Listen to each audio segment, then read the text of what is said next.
This daily dose is brought to you by Pirate.Black. ARRR! Pirate Chain is the most anonymous cryptocurrency in existence, right?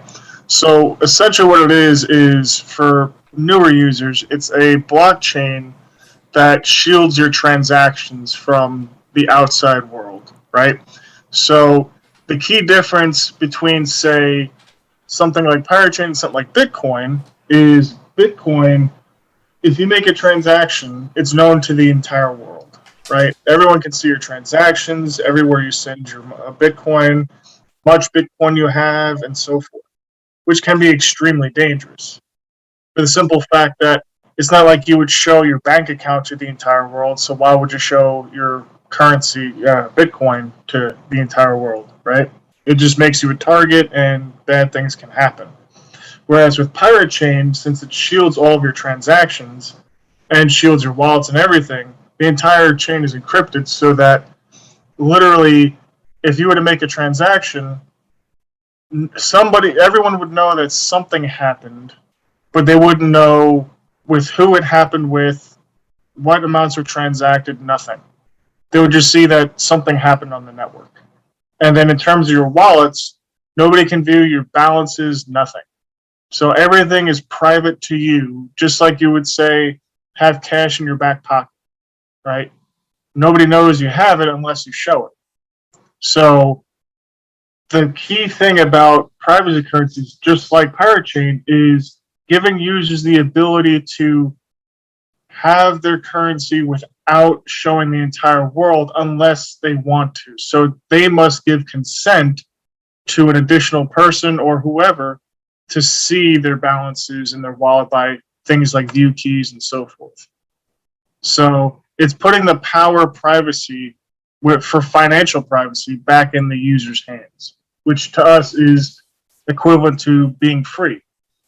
Because too often these days that people in general or just other agencies are just able to see how much money you have, what you spend it on, and that's a lot of important data.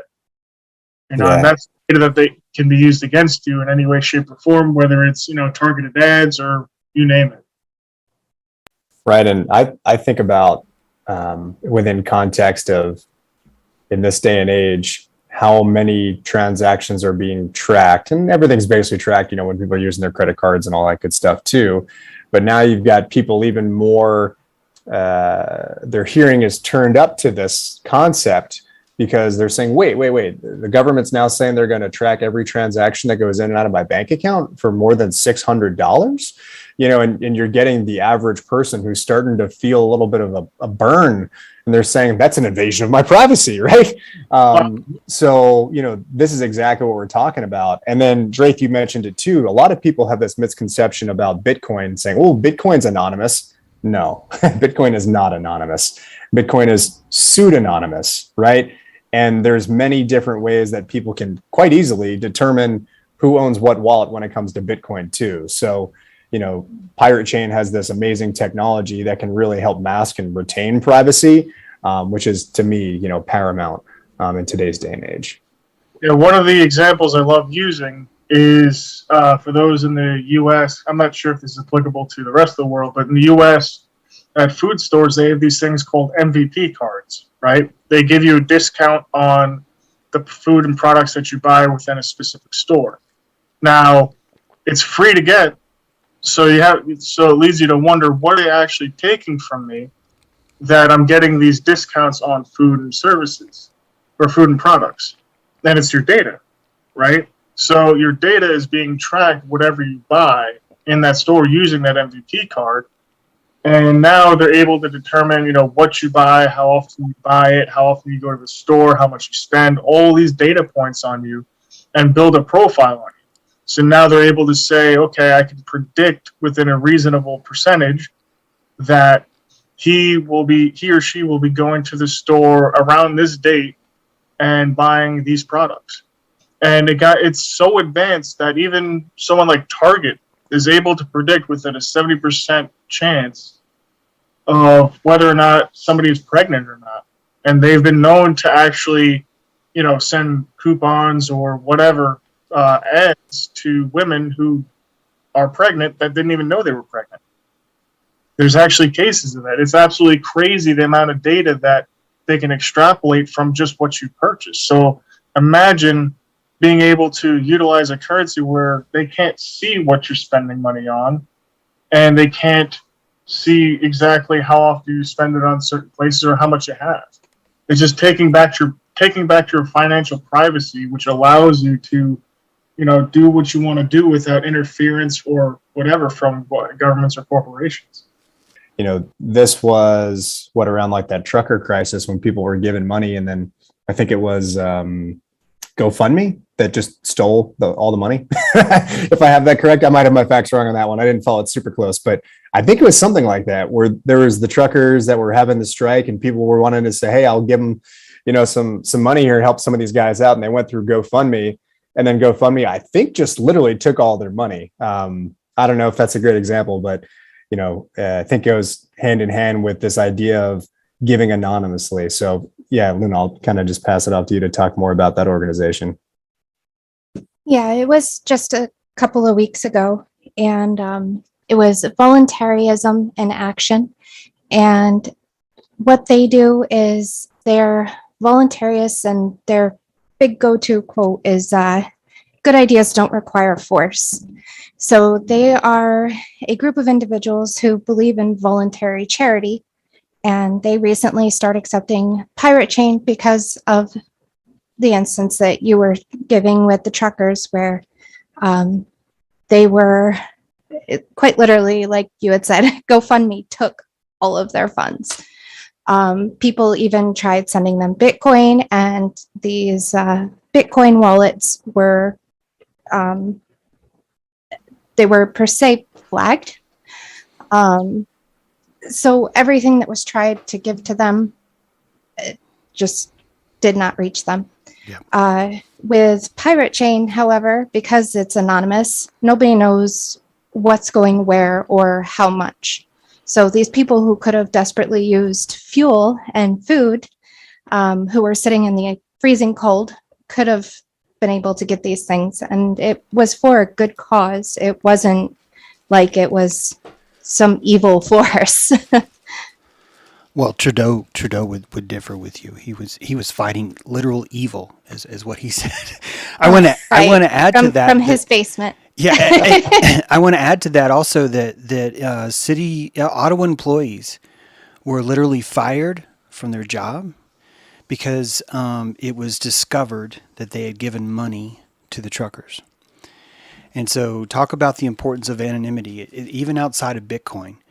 That actual employees were fired that day because they were giving money to that organization. So it's a very serious thing that keeps happening more and more, which really brought about the birth, I think, of of what Pirate Chain does and how it does it. So really quick, I want you guys to correct me if I'm wrong. One of the things that makes Pirate Chain so powerful is that when I want to give Josh money, if we want to do this privately, then I actually wouldn't just give it to Josh. That Pirate Chain, the R token, the framework would pull together a pool of people, and those people would basically all interact in the transaction in some way, which would cause a sort of mask. I'm actually just realizing this is actually one of the principles of how Monero works.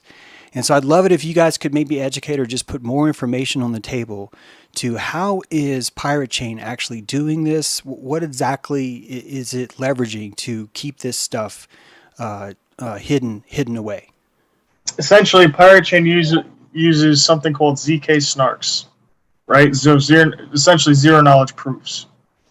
And essentially, you can think of it as a mathematical way to prove that something is true without showing the actual assets, right? So, utilizing this, it allows Pirate Chain to shield all of its transactions encrypted to where you can make transactions without seeing each other's assets, while also knowing that those people have the assets available to give to you, right? I know that sounds a little complicated, but the math behind it is way above my head. So it's some crazy technology, but it's been around for quite a long time. And essentially, what happened with the birth of Pirate Chain was developers over at Komodo were like, how do we? I wonder if it's possible, because Zcash was around and they have transparent and private addresses, so you can do shielded transactions or transparent transactions, which is actually very bad for privacy, anyways. But that being said, they were curious as to if they can create a chain where it's only shielded transactions. So after they actually got it to work, they're like, let's push forward with this, because this could enhance privacy for everybody. Utilizing ZK snarks, which is widely considered the strongest privacy in crypto. So they pushed forward, and that was the birth of Pirate Chain, and we started from there. And it's been just a community project that we just bring people on that just want to help out, and with zero funding, we just go through the community for anything we need to do. But in terms of to answer your question, yeah, it's essentially ZK snarks that allows us to have shielded transactions on the chain, so everything's encrypted, so nobody can see any transactions that occur unless you actually have the private key for that wallet that made that transaction.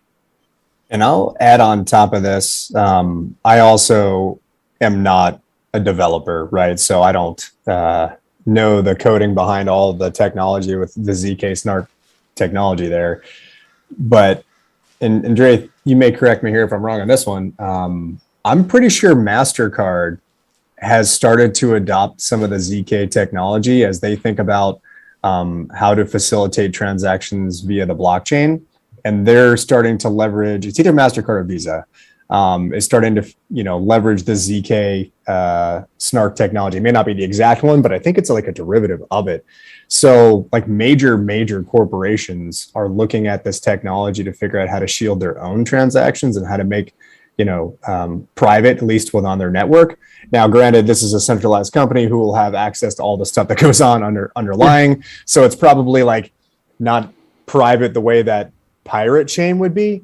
But the point I'm trying to make is that the technology of the ZK snarks themselves are really, really good. So good, in fact, that you've got a Fortune 50 company that is saying, yeah, I think we should probably be looking at this stuff and using it. So I don't mean to like diminish Monero, which is the other really, really large privacy coin, but it's just different from how Monero's technology works and how Pirate Chains work. So hopefully I didn't confuse people there, but I know that there's some really major players that are starting to adopt this stuff. Oh yeah, and I mean, keep in mind that there are several different variations of zero knowledge proofs that are available. Like for example, Pirate Chain uses ZK snarks with say Firo, which is another privacy currency. They utilize Relentless and a bunch of other stuff, and then Ergo utilizes several different forms of zero knowledge proofs as well. The problem that I have personally with MasterCard, even though they're using this stuff, is that it's like having an exchange use it as well, right? It leaves a central point of attack still for somebody to gather all that information, because all those transactions funnel through one place rather than being decentralized. So, can anybody outline the difference between ARR, or Pirate Chain, and Zcash? Is there anything technologically that you could say that would help a listener determine the difference between these two? Yeah. So the easiest thing to say is that Zcash uses ZK snarks as well. However, they have transparent transactions and private transactions. 95% of all the transactions on chain are transparent transactions. I think it's actually more than that, but just for the sake of argument, it's 95%, bare minimum. And the problem with this is it ruins fungibility, meaning that, whenever you have a transparent coin, the problem is that its history. While you can send that to a shielded address, the moment it comes out of a shielded address and goes back to a transparent coin again, it leaves basically a way to actually eventually trace that transaction. Yeah, it's a footprint, right? Essentially a footprint, yeah. So that is inherently bad. Whereas with pirate chain, obviously everything is hidden, so you don't have that fungibility issue. Okay, so there's a huge difference, right? Mhm. Pirate chain is default. The only option is every transaction is private. Is that correct? Every P2P transaction, correct. Okay. So what I mean by that is when for those who are fluent with blockchain, whenever you mine a block, that block reward goes to a transparent address. The reason for this is because it allows an ability to have accountability for the emission rate, right? So that okay, so this is the amount of R that's actually coming from the block rewards. So this way we can account for every single R that's mined. Yep. After that, it has to be sent to a shielded address. So from that block reward, so if, for example, if you're mining in a pool, right, and that initial block reward goes to the pool owner, which then distributes it to all the miners in that pool. It goes from that pool owner's transparent address to the shielded addresses of those miners. And then after that, literally, it's all shielded addresses after that. If you're a solo miner, you have to have a transparent address, and then it goes from your transparent address and it has to go to a shielded address. Gotcha. This is all for accountability reasons, but for every day-to-day transaction, it's always shielded. So just in case people are having trouble grasping that, if you can picture what a check used to be, that when you write a check to someone, you don't just give it to a bank. You can actually give it to a quote miner, and that miner would resolve that check. And that miner would come back to you and say, hey, this check is bogus, man. You can't just be doing this. Or, yeah, this check is valid. I went back to the owner, checked his account. He's cool with it. Everything's all copacetic. You're good to go. And that mining fee is really just paying for the legitimacy of the transaction. That's not technically how it works. This is more like spiritually, archetypally how it works. Just for anyone listening who's a little bit lost on why you need to mine something like this. You're mining the validity of the transaction on the chain, very much like you would mine the validity of a bank statement, line by line, transaction by transaction. The big question, though, if you can answer this, how do you get in and out of Pirate Chain without someone noticing that all you did was just run a Bitcoin transaction through Pirate Chain and then caught it on the other side? Because both those addresses, as Josh said, pseudo-anonymous, both those Bitcoin addresses would be pseudo-anonymous. And I would assume that it would show that there's a Bitcoin payment from this Bitcoin address into a Pirate Chain address. And then there was somewhere else on this other wallet, there is a Pirate Chain address that's paying into Bitcoin. First of all, is that correct? Am I thinking of that right? And can you see how this would maybe be a traceable thing that could be used against you? No, that's you're thinking of two different things. So essentially, they're two completely independent chains, right? So you have the Bitcoin blockchain, and then you have the Pirate Chain blockchain, right? So they're two completely independent blockchains.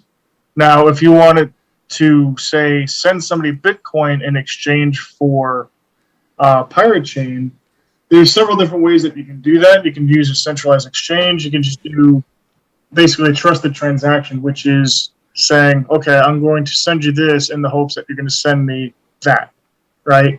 So, or you can use like somebody as an escrow, things like that, to hold the assets, make sure both are sent, and then send them on their way to the actual destination. Or you can use something like a decentralized exchange like Polarity, to where you can just register an anonymous account and then buy some Pirate Chain from there. But at the same time, it's still, having at least one asset that's traceable, trading for another asset, right? So one of the ways that you can actually do this is, say if you were to have some Pirate Chain and somebody wants to accept USDT on Binance Smart Chain, right? So there's a way that we developed, which is a bridge that allows you to convert Pirate Chain to wrapped Pirate Chain on Binance Smart Chain. so that you can actually trade that for USDT and then send that to whoever you want to send that to.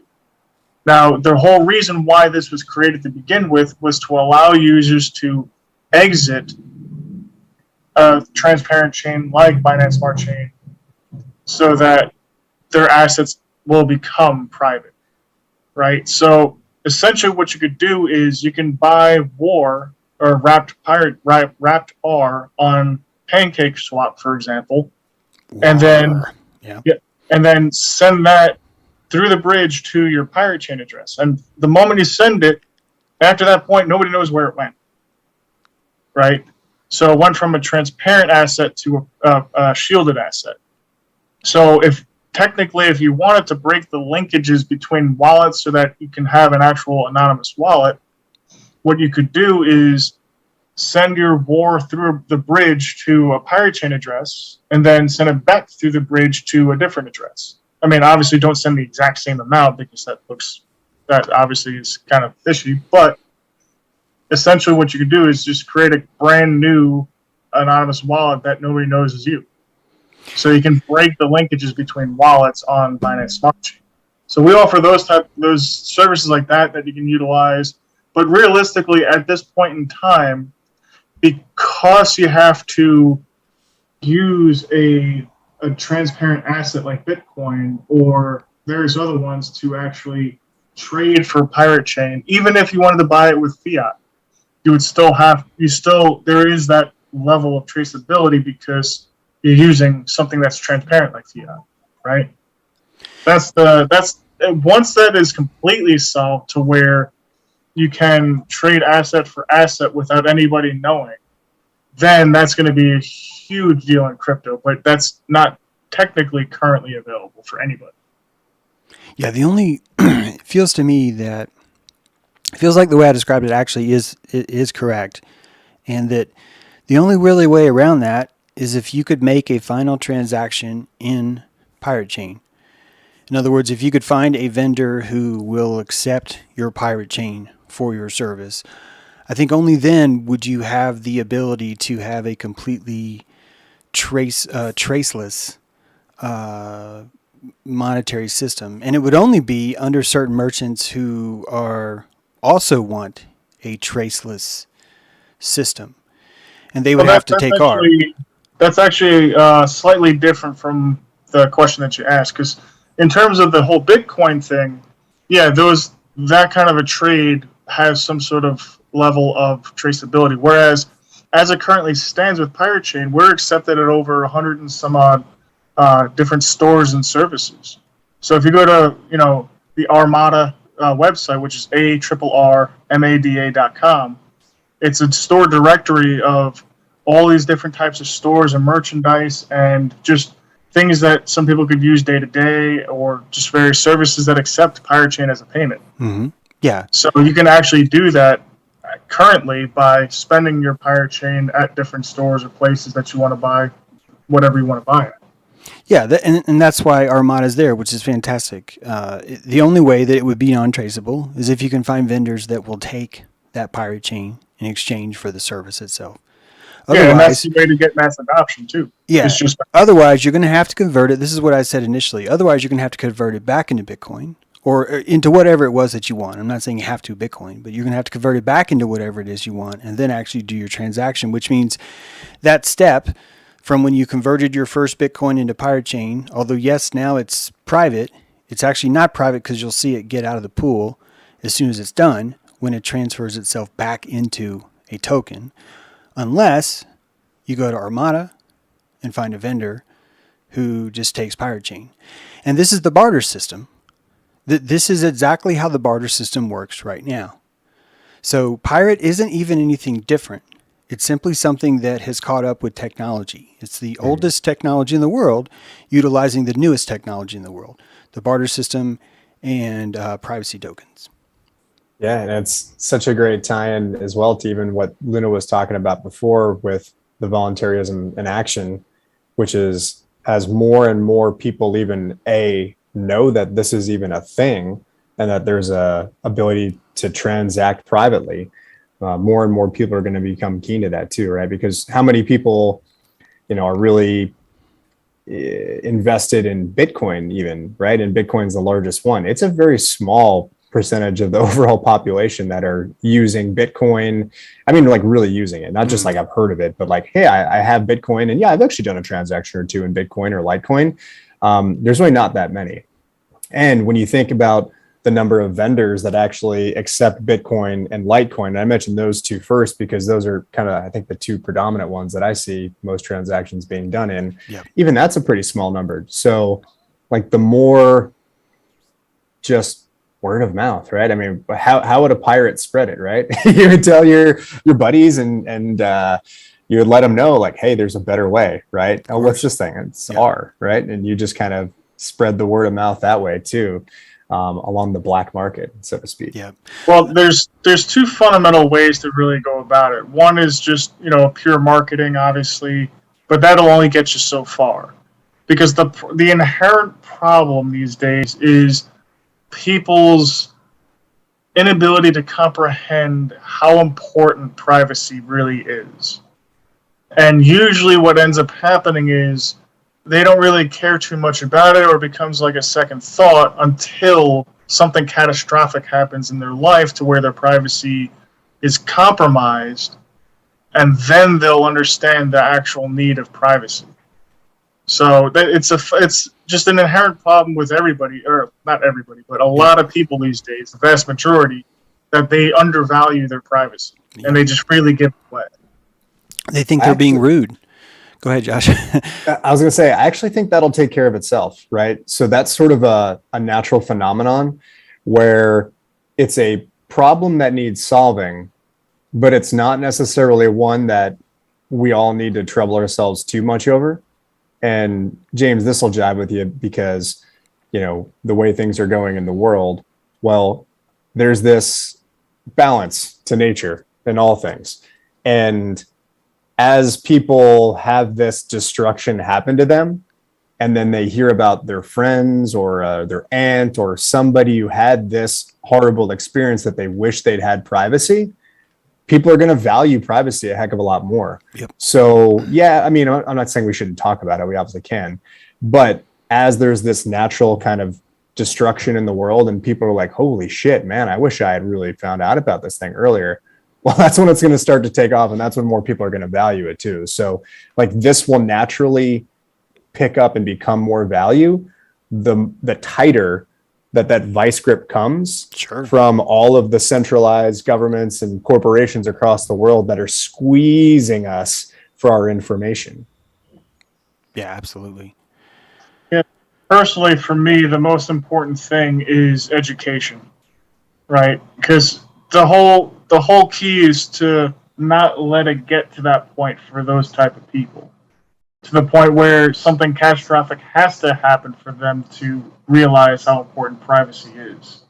That's why I do a lot of different podcasts and events, things like that, to where I try to educate those who undervalue their privacy and try to convince them that, hey, you really need to actually button up a lot of things that you don't really think about, because it's actually creating a point of attack on you, or it's just freely giving away stuff that you should hold dear to yourself. Yep. Yeah, the Ottawa Truckers, exactly, Johnny. The Ottawa Truckers supporters, they now know the value of privacy. Russian billionaires who used to own yachts, if that part of the news is actually factual, they understand more than they ever have the importance of privacy. And so certainly all of the flowers are opening that understand the power of this. But at the same time, you have Coinbase, you have every other major exchange declaring war specifically on privacy tokens. And that the reason why things like Dash and Monero haven't been hit maybe as hard is because they're pseudo privacy tokens that allow you to either make it private or make it public. Whereas something like ARRR, they understand just how dangerous and threatening it is to a centralized anything. And so it becomes important that the pressures that be apply the thumb screws as quickly and as forcefully as they can right now to absolutely squash anyone who tries to be a pirate. Would you guys agree with that summation, or do you see it a different way? Let me know. Yeah, I mean, I would agree with that for the most part. Yeah, I mean, when you look at specifically in the U.S., how regulation after regulation comes out, or just different laws that just strip people of their own privacy in the name of, fighting terrorism or whatever it may be, whatever the term they're using at that point in time, it's just basically stripping away fundamental human rights, which is your right to privacy. And over time, it's just people have been complacent, or most people have been complacent about, what they're actually giving up, when it's really something that they should hold near and dear to themselves. Yeah, I mean, I think that the value that people assign to privacy right now, and like we said, there's a couple of recent examples where people are starting to get a feel for, why they should even value their own privacy.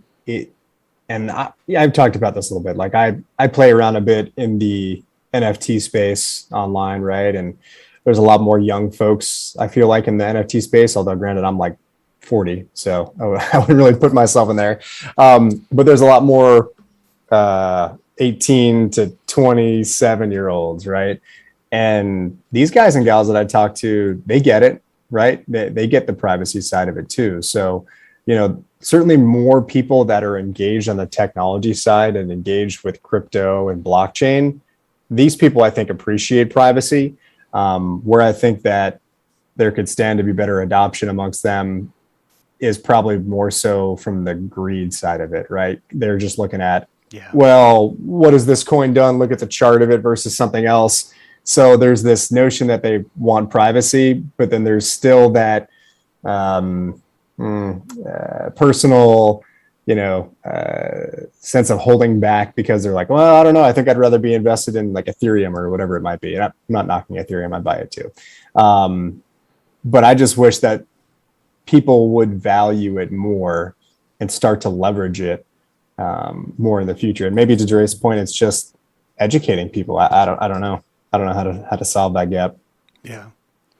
You're definitely driving your principles as slow as you can through Vegas and really hoping nothing happens. And that's really what the NFT space is. That's what everything else is happening there too. And I've noticed this has been this way pretty much since the dawn of time. As man is rising in consciousness, you have this giant stalemate between principles and profit. And so it's not even necessarily different to say, that this is happening now. But I truly hope that something very, very large and terrifying happens as quickly as possible in the realm of encouraging people to invest the calories into having this sort of privacy currency in place. Simply because it would liberate everything. Because the concept of where your witness goes would become the new form of currency. Not that couldn't be manipulated, but you'd see a one world government now having to cater to the witness of people instead of just being able to tell them, well, we track it all, so we witness you, instead of it being you have to witness us.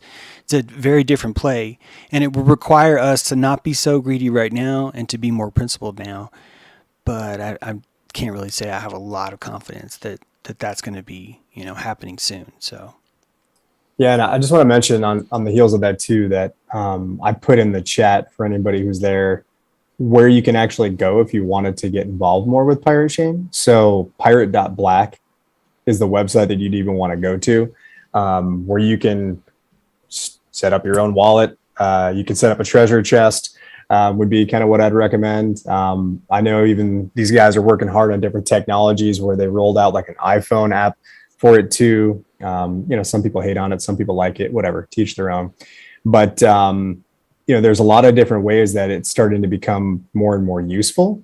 So like in my small little world, I'm doing my part, I guess, right? I talked to you guys about it, but even like some of my buddies who aren't as into crypto, some of their first forays into crypto was me getting them set up with a treasure chest and teaching them about are, right? So I'm trying to fight my little ecosystem battle, in my little world. Yeah. And push on it as much as I can and really try and educate some of my friends too, because you'll find, with their own circles, we talk to a few people and, you start talking about the idea of privacy. Everybody kind of hates the government in their own way, to be honest, right? Right. Everybody's got their own little bugaboo. So you start talking about, Big Brother creeping down on you in various shapes or forms, and you'll probably turn a few ears.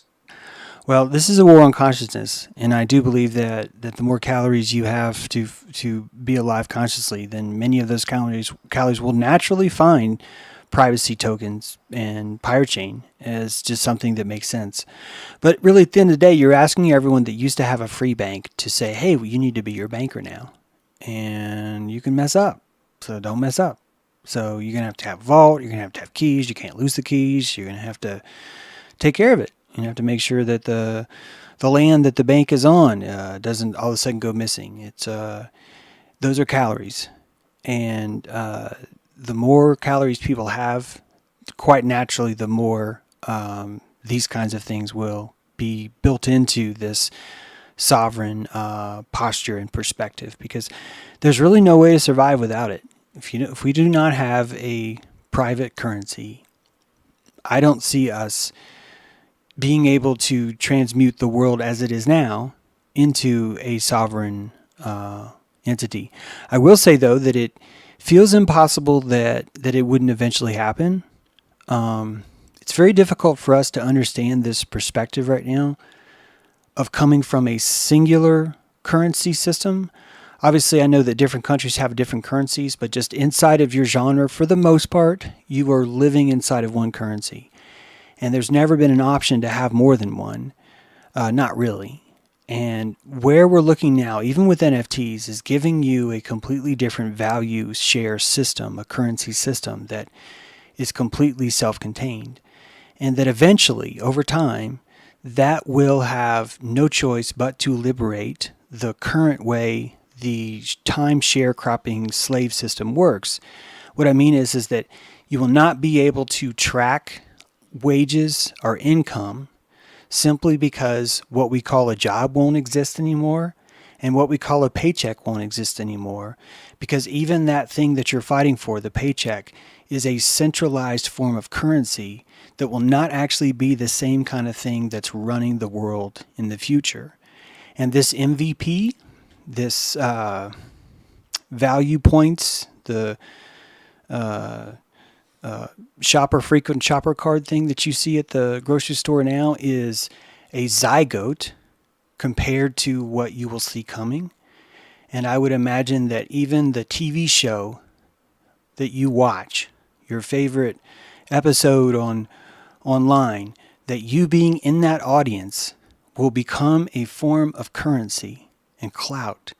And your presence there will end up being a source of income for you. And it will not look like what we see now, but it will actually create a new system of survival. And it's just inevitable. I think the WF knows what I'm telling you. I think they've known this for a long time. They've known that there's really no way around this. Universal currency is going to end the taxation system as it was before. That's why these cities are switching into subscription models now, where you are a subscriber to a city. So now taxes are, instead of them being allocated from your paycheck, you owe them simply for being on their property. And that really is the next iteration of this. And it's not even next, it's happening right now. So everything's shifting real time right now in front of us. And we're along for the ride, watching all of it happen right in front of our eyes. Yeah, one thing, I remember what I was going to say. One thing I wanted to bring up was that, just because, the team at Pirate Chain is developing all this stuff doesn't mean that, it's gonna solve everything, right?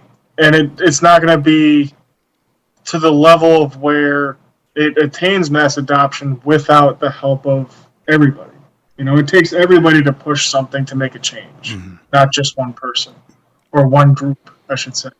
So that being said, with Pirate Chain being a community project, that means that anybody can get involved in any way, shape, or form. You don't have to have skills as a developer or a pure marketer or whatever it may be.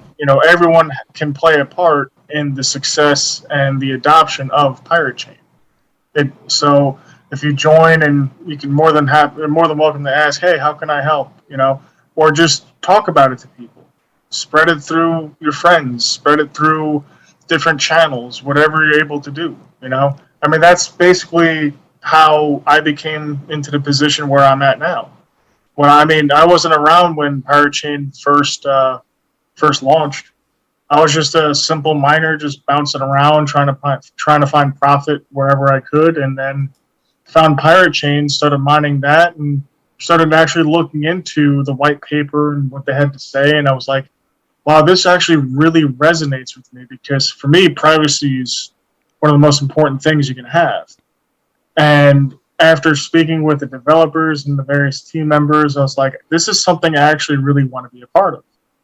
And from that point, one of the old captains there helped me, set up a store. So I was like, let me see if, I can help out by creating a store that accepts Pirate Chain. So I sold, physical crypto coins, which is just, kind of like memorabilia, things like that. And then from that point, I just kept pushing and pushing and pushing until I was able to, have some sort of influence. I did interviews and everything, and then eventually rose all the way up to captain. So there's so many different things that people can do, even though they're not a developer. Because a lot of people think, well, I don't know much about blockchain. I don't know much about, coding or whatever it may be. But it doesn't take that to support a project. It just takes you being active and you being a supporter and just, helping out in whatever way that you think you could do best. Yeah, man, giving your witness. That's all it takes. Your witness has a quality to it. This is what I meant by the fans of these TV shows will end up being the holders of this currency, so to speak. And it's just your interest and it's your witness placed in that space.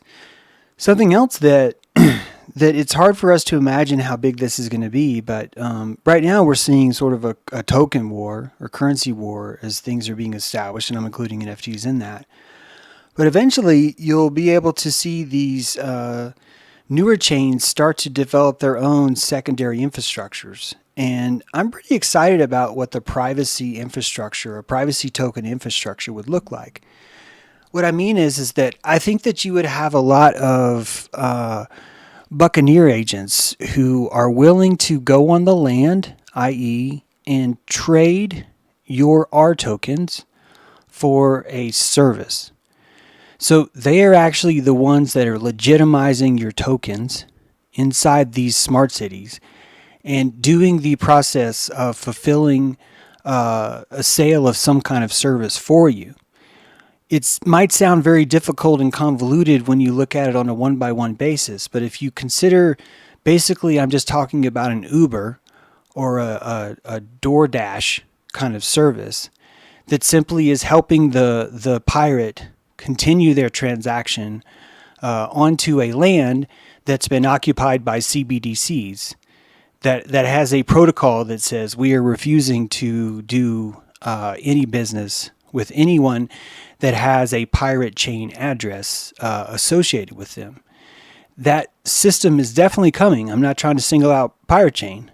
I'm saying that that's already happening, that certain tokens are already being considered blacklisted, and anyone trying to utilize these tokens could basically be frozen out.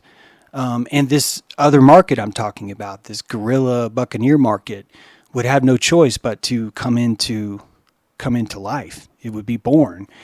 This is why I'm saying I think eventually, no matter what, it could be 100 years, but no matter what, you're going to have a private currency. It's just going to be inevitable.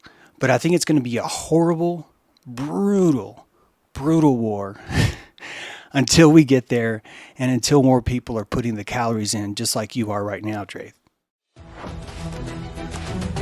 Follow the treasure to pirate.black, because financial privacy today is freedom tomorrow. ARRR!